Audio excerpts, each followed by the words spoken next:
working out, but we've got 100 keen young active kids ready to go and are joining us for our strength and conditioning session this afternoon. So first off, guys, I'll introduce you to JK. We'll do a bit of a rundown about your cricket history and your path and your journey that you've been on, but as well as that of strength and conditioning and how that can help one's cricket. I'll make sure we're just posting onto Facebook Live all the while. But JK, if you'd like to introduce yourself and start us off and take us through your cricket background and how you got here and what kind of coaching and playing experience you have. First of all, hello everybody. I'd started my playing career just like you people have started, like right from school. So I had got my major break when I played my under 22s with for the state side, which is Tamil Nadu, back in southern part of India, and then I represented the Ranji Trophy, which is more like the Sheffield Shield here in Australia, from 2011 till 16 for a state called Tamil Nadu, and then I represented the Dulip Trophy, which is more of a zone kind of thing. I don't know what it is called here in Australia. So I've represented the zone, which is the south zone in India. So I've represented for a couple of years there. And then I've been playing Premier Cricket right from 2007, which is like probably 13 years now, I believe. So I've been actively playing cricket, and the last couple of last 3-4 seasons, I've been the coach of the under 16 Tamil Nadu side and the under 19 side as well.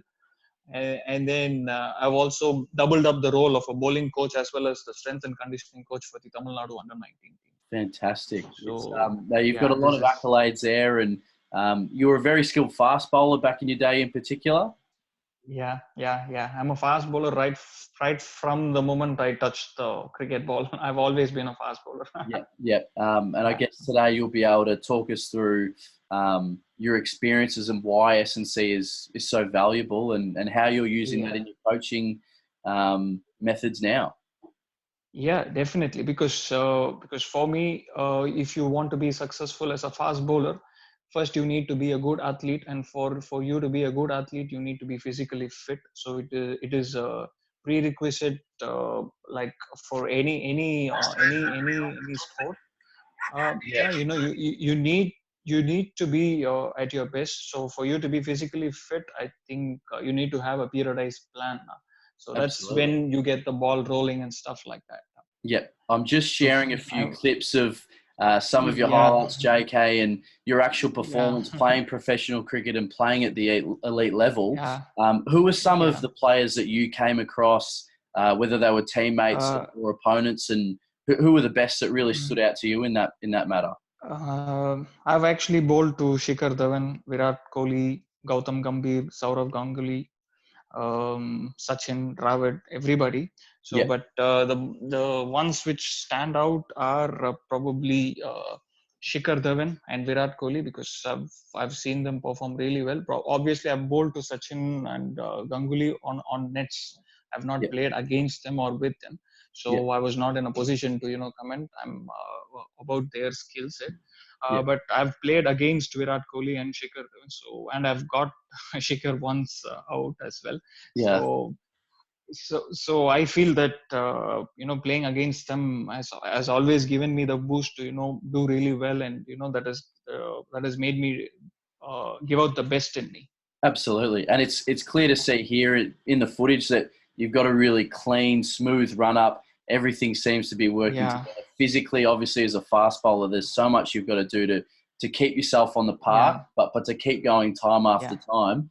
What are some of the things that you find that young players will take value out of today, and why is S&C so important in cricket? S&C is kind of growing in cricket, because cricket, I still believe, is a skill-based game. So S&C is predominantly playing a major part for fast bowlers, because they break down during the season, middle of the season, or during the off season, or during the preseason, wherein you miss out on like probably 4 to 6 weeks of the time, which is very crucial as part of your upgrading your skills and stuff like that.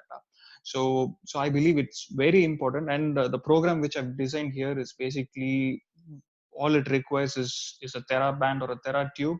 and probably a loop band, or you can do that without them as well, because these are more like a warm-up routine or a prerequisites before you go on to bowl or before you start off your session and stuff like that. These can be done at home. These can be done before your next session. These can be done before your training session. These can be done as warm-up before your math session. All it requires is just 20-25 minutes of your time and you're good to go. Exactly. We'll take everyone through the theory and through the exercises in a minute, but I just want to sort of highlight that point that it's interesting throughout pre-season in cricket. We really try and nail the physical side of the game and our approach to being prepared, to being physically ready and capable at our peak. Why do you think that is? Why is it so much more of a focus? And I guess we're in a good position to do it now during lockdown. We can really make sure that we are fit and healthy and ready to go.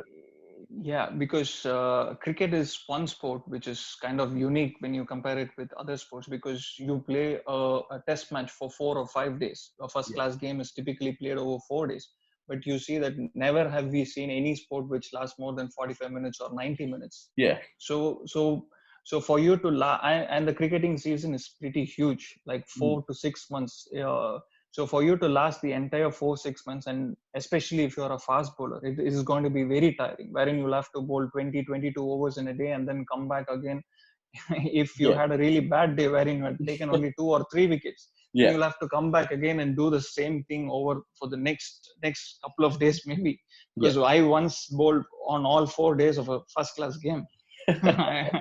It was not an easy thing to do, and so for you to last the entire season and for you to last the entire match, I think your preseason is where everything you link the chain in the preseason, according to me, because that is the most crucial part, wherein you can work around your action, you can work on your physical aspects and stuff like that, and then you can probably build up a good base of like bowling load, so that because if supposing your bowling load is not up to what it is in the match, so what generally happens is you break down, because the body will not be able to take, for example, if you're bowling just 20-30 overs in a week, and for you to to bowl 30-40 overs in a match, and then you played 2-3 matches in every week's time, then you're bound to break down, because your body is not ready to take that load. Exactly. Sorry, I'm being very specific to fast bowlers, because fast bowlers are the ones who you get injured. You very rarely see your batsmen and spinners get injured. So for sure, but that's the reason. I'm sure it's valuable for everyone in saying that. Definitely. Fast bowlers probably have a bit more of a responsibility to do this themselves. Yeah, exactly. This is really you can work with your skill if you're a batsman or a spinner, but you need to be extremely physically fit for you to last probably say 10 years of playing first class cricket or professional cricket for that matter. Exactly. So JK, in saying that, would you be able to now take us through a bit more of your theory and some actual physical exercises to be able to go through some? Let me place the camera here so that, absolutely. So is it like clear now? Yeah, perfect view. I'm actually going to get in as well, mate, and I'll give it a few of them to try as well and monitor a few questions coming in. So let's get into it, guys. Yeah. So all you require is a TheraBand and a loop band. Even if you don't have one for the session, no problems at all. You can probably get one. So the first set of 4 exercises are going to be an isometric holds, which will probably get you ready, which will probably get your body ready for the rigors of fast bowling or anything of that matter. So what we will do is we will go sets of 4 exercises. So first we will start off with a side plank, or which is called as a side hold. So you basically have to do is make sure your elbows are below your shoulder and your body is straight, and all you need to do is just lift, and you're going to hold this for 45 seconds. Make sure that you don't lean forward or you don't arch your back. So make sure that your body is straight and your elbows are behind your shoulder. If you feel this is comfortable, you can probably raise your top leg, which would be your right leg if you're on the left hand side, or it will be your left leg on the right hand side.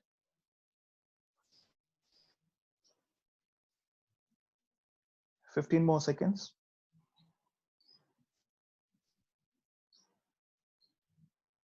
10.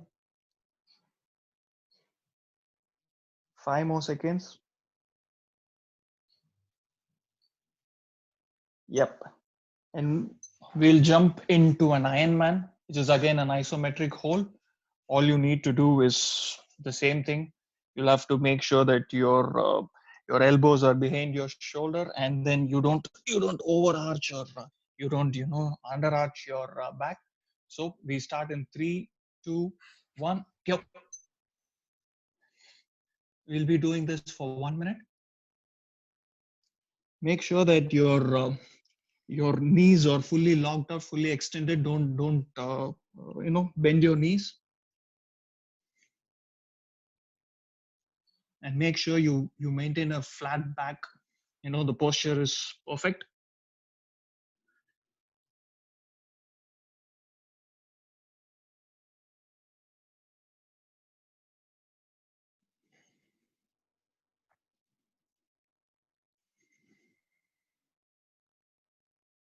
This is extremely good for your trunk, your lower back, your glutes.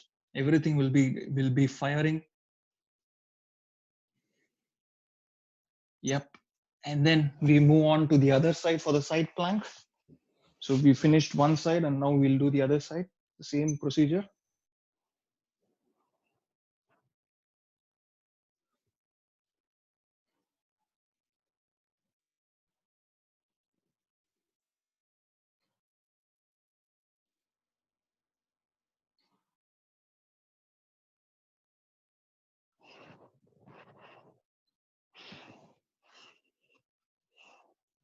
If you find this position hard, you can probably keep the leg which is on top to your side, so that you're in a more balanced position. Make sure that um, your body is straight. Yes. And last of the iso hold exercises, you're going to do a single leg glute bridge.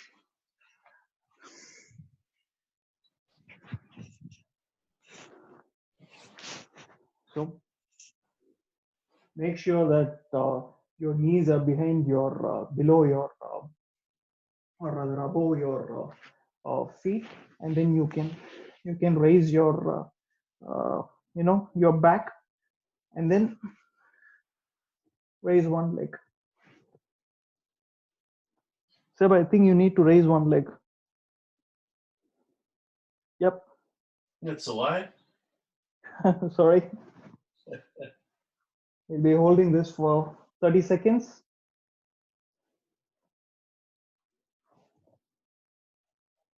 Yep. Change leg. Make sure you're squeezing your glute, and no sagging of your hips. Make sure your hips are straight and tight and stuff.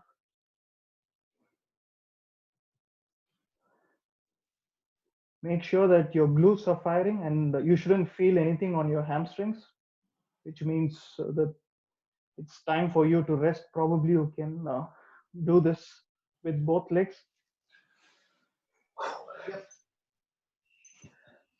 That's a fantastic start, JK. So that was the first set. Yeah, first all these are isometric holds. Yeah.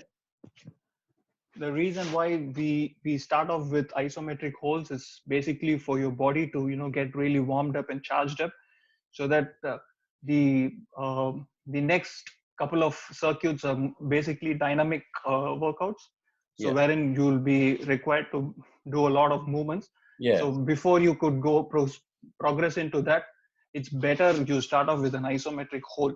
For sure. And most people out there, most players would think, look, they're pretty basic exercises, or everyone knows them, but they are so essential. And what would you say is a really good test of if you're doing them well, or if you are getting strength out of that? All these exercises, if you're probably, for example, if you're doing an Ironman, and if you're able to hold 2 minutes on the trot without jerking, or before you could arch your back and stuff like that, then which means that you have attained the max benefit out of the Ironman, then probably you can go into the next stage wherein you stand on just three. So for example, Yeah. you take one hand off and do the same circuit. Mm. So there If you are feel, plenty of actions that you can do to increase the difficulty and to get more yes, out of it. exactly. There is this thing called progressive overload in strength and conditioning, which basically means you progressively overload your system by adding on weights. But all these are basic body weight exercises, so you need to add in difficulty factors like standing on three limbs, or standing on alternative hand and leg, or you can start off with dynamic movements. Yeah. So that's how you progress. Exactly. So I'll let you get on to the second part or your second Yeah. set of activities now, and I'll also monitor Yeah. any questions that come through and little things like that. Make sure everyone's going Yeah. well. Yeah. The second set of 4 exercises will be face pulls, clamshell, pal-off press, and dynamic black burns. So first we'll start off with face pulls. So this is basically your face pull. You get your TheraBand, make sure it's there.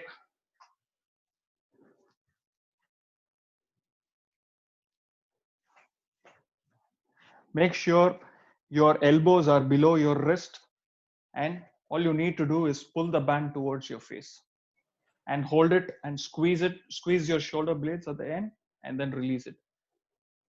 As you said before, JK, it's obviously not a prerequisite to have all these tools, but they Yeah. certainly do help with everything you do in your own preparation. Yeah, definitely. I basically carry my TheraBands, my loop band. There is this Swiss ball, and then you can see this is called as a myofascial release ball. Yeah. All these are prerequisites for any professional, be it cricket or be it any sports. Yeah. Uh, uh, I feel you can buy them at any of the sports shops. I Yeah. feel you will find it very handy. And these are like, for example, we can take this lockdown situation. Yeah. I with these I can do a full body workout with just these TheraBands with different resistance.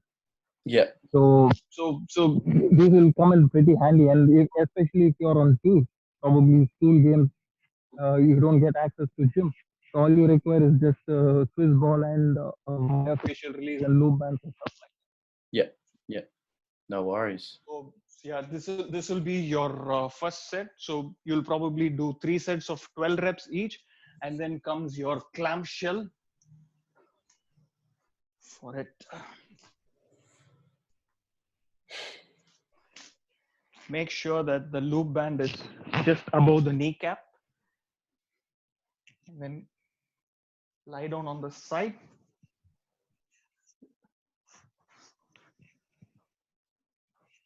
Yes, and just open your knees and then close it down. This exactly works on the glute medius, which is the most important part for any athlete, Yeah. because the glutes are the ones which generate power Yeah. for your lower limb. So we do 12 reps of 3 sets each. I mean, even just when thinking of, the actions that you need in cricket to create that power, sprinting between the wickets, Yeah, sprinting for a ball, definitely. running into Yeah, bowl time and time again. It's so yeah, essential. yeah. Jumping to take a high catch, you generate the power from your lower limbs, and most of it is generated by your glutes. Yep. Change sides.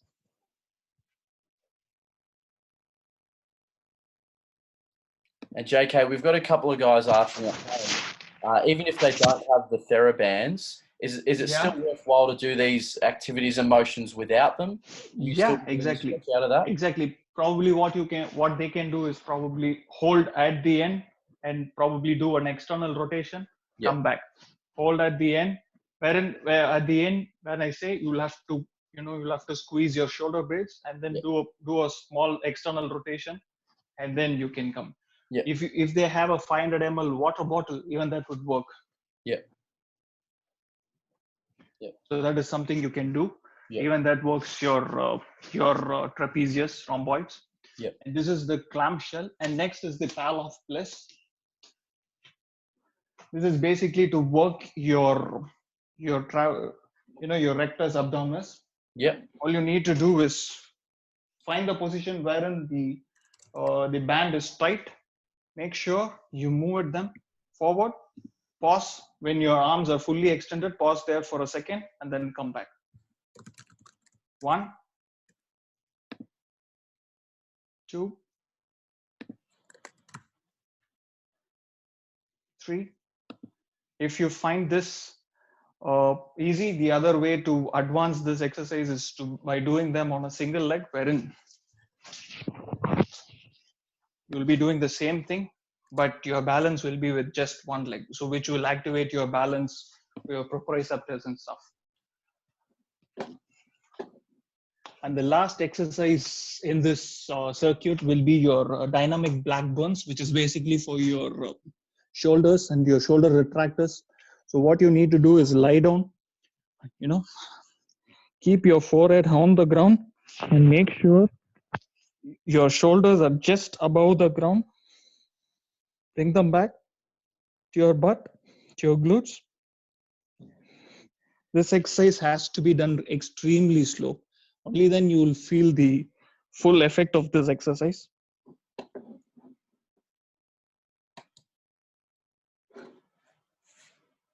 If you feel this to be kind of easy, you can probably have a 1 kg or ankle weights or something. You can tie them around your wrist and you can do them to add more tension.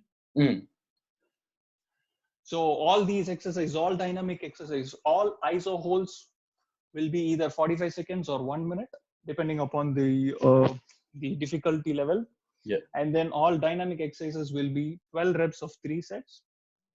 And then the third set, the third circuit will be your dead bugs, your advanced dog bird, your scissors or air cycling, and your shoulder 3D. Yep. So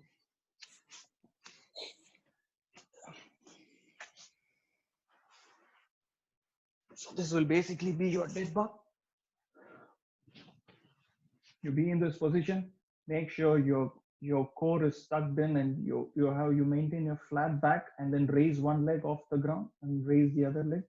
Make sure your left hand is pressing against your right knee so that it's contracting isometrically, and then all you need to do is just extend your arms and legs out.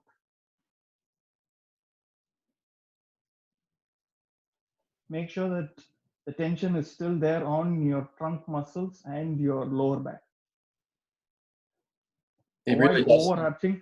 It does look like you're running into bowl there, JK. It's a really cricket-specific movement. Yeah. I basically do that on the other side as well. So which will be 12 reps of 3 sets. You can do them as a circuit, or you can do them, like individually each exercise.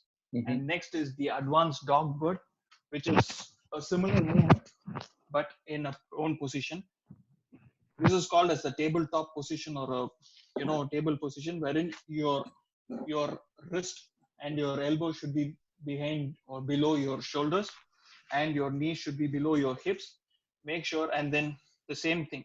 You'll have to tuck in your core and maintain a flat back, neutral spine. And then all you need to do is just extend your arms and legs, opposite arm and opposite leg. If you feel this is a regression for this exercise will be to just do one limb at a time. Make sure you don't arch or you don't sway yourself. The important thing is to keep your glute tucked in and your core tucked in and maintaining a flat back. It's very easy to do these movements, but the important thing is to maintain this musculature. So think that I have this ball, and make sure I don't make the ball roll off my back, and then I do the movements. Pretty good. Got him. So your next will be your scissor. So basically, these are for your lower abdominals, your six-pack muscles and stuff. So all you can do is, this is your scissors. You find them to be a little easy. you can do is air cycling, which will be like basically whenever you're in this position, make sure that your core is tucked in and you're maintaining a neutral stance. And then all you need to do is just cycle.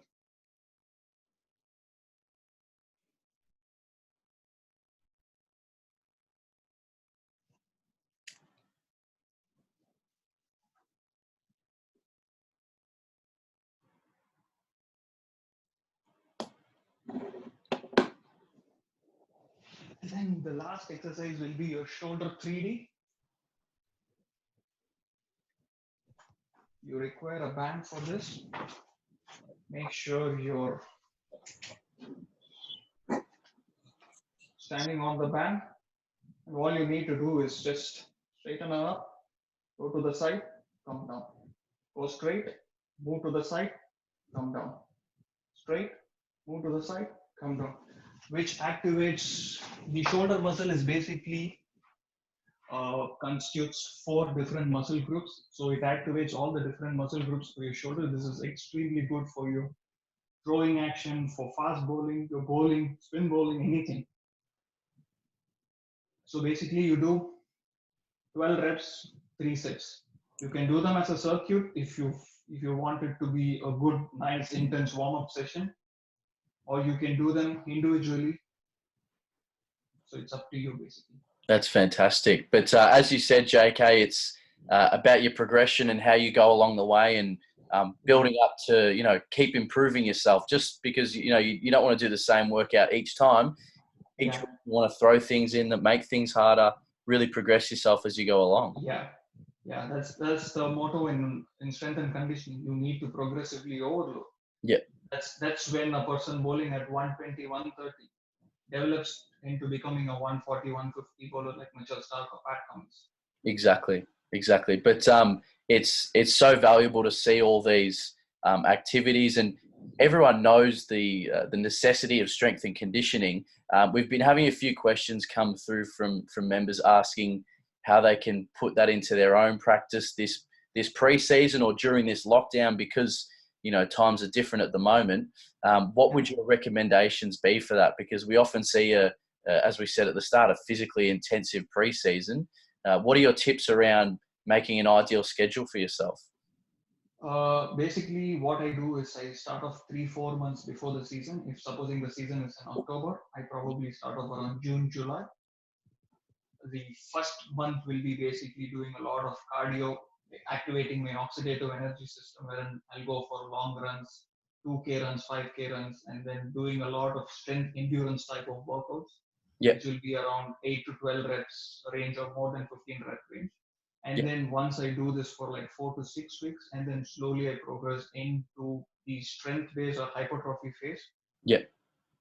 And then I move on to the strength phase, and then comes the power, wherein I do a lot of explosive works like medicine ball throws, medicine ball slams, and then like I do a set of squats, and then do a couple of squat jumps, and then do 100 or a 30-meter sprint. But I think which is exactly what you do in a match, because you run in like 20 meters, and then you give an explosive movement with your shoulder. Exactly. So you'll have to mimic that in a gym for you to get that translated into the match. And I think the key point in that is that you can't just go out straight away and do these things. You've got to be able to build yourself up over time and hit your peak at the start of the season when things do get into it. We've got another couple of questions here, JK, rolling through. We have one here from, I've just lost it, from Callum Hillier. He's really interested into how you actually became a strength and conditioning coach and what it requires. Obviously, you played a lot of cricket, but I understand it's a lot of study on the side, and you would have done a couple of degrees now. Would you be able to talk me through that? I've actually, back in India, you don't have any specific unis there or courses there. So all we needed to do was certification. So I did them. I'm actually enrolled with Deakin University. I'm doing my Masters of Applied Sports Science to, get me full on into, the strength and conditioning side of things. Sports science is basically something which fascinates me. I'd want to integrate my bowling knowledge, my bowling coaching into the strength and conditioning, give a perfect package of looking at a problem holistically. Yep. Yep. No, wonderful stuff. Priyam Sharma has also asked, is this something we should be doing every day with our training schedules? Especially during lockdown, you can do them every day, or probably 4 or 5 times a day, 4 times a week. Sorry. Yep, 4 to 5 times a week to make sure we're continually improving. But no, Yeah. that was really valuable stuff, JK. Yeah. It's really The good. idea is to do them for 4 weeks and then to progress. It's not doing the same thing over and over. Like I told you, progressive overload is the key. Exactly, and So I guess these are just basic exercises to start you off. Sorry, Sir. Sorry. No, you're right. No. If anyone does have any more questions or wants to reach out for you to run an individual program for them or to help design their own training regime, I'm going to pass on your details into the group and make sure that people have access to that, because it's fantastic stuff. And now's the best time to really get in shape and get this underway so we can be fit and firing when we're back out there. Yeah. Thank you. Beautiful. I'd love to, help the boys out. Yeah. No, thank you so much, mate. Take care in the meantime. And for all our guests, we'll see you guys on tonight with our special guest, Mark Coles. Thank you. Thank you, All sir. right. Take care. Thanks, JK. Cheers, mate. Thanks, guys. Cheers. Bye. Bye.